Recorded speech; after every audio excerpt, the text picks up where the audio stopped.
Well, you've no doubt seen the pictures. These stunning yachts, some several $100 million. They're owned by Russian oligarchs, some as many as 500 feet long. They're being seized around the planet by federal authorities. But what happens to those yachts owned by oligarchs? Are they taken, sold off, the proceeds kept by the government, or are they just borrowed? And if so, why would that have the necessary impact on Vladimir Putin and his invasion of Ukraine? Let's bring in Alexis Keenan, who's dug into the story. Alexis, nice to see you. What does happen to these yachts? Yeah, so if you remember, President Biden said in his State of the Union address even that he warned sanctioned Russians that U.S. and its allies that we're coming to seize your yachts, homes, and jets, he said. But the truth is that these targeted assets aren't really physically commandeered by the federal government, at least not at this stage.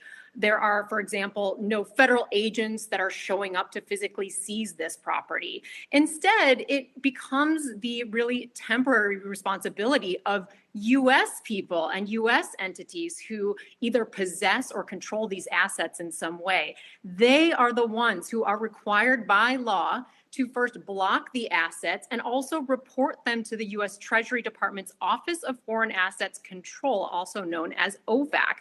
Now, this applies to not only U.S. citizens, but also lawful permanent residents, business entities, and really anyone just acting on U.S. soil.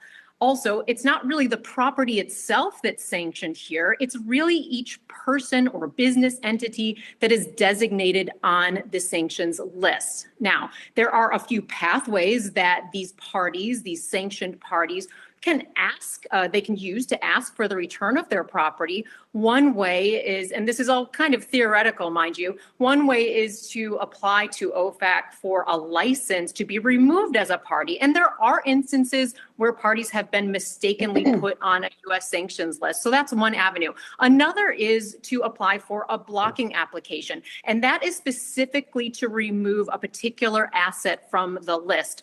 Also, I'm told, highly unlikely under these circumstances. Now, the third way would be to go to a federal court, which technically does have jurisdiction over these kinds of issues, and in theory could order the federal government to take some sort of action. But still, when you put it all together, all of this doesn't really insulate these sanctioned parties right now from the government controlling the property to the extent that there's nothing they can do to touch it. There's nothing they can do to transact with a U.S. individual or entity regarding any of these types of assets.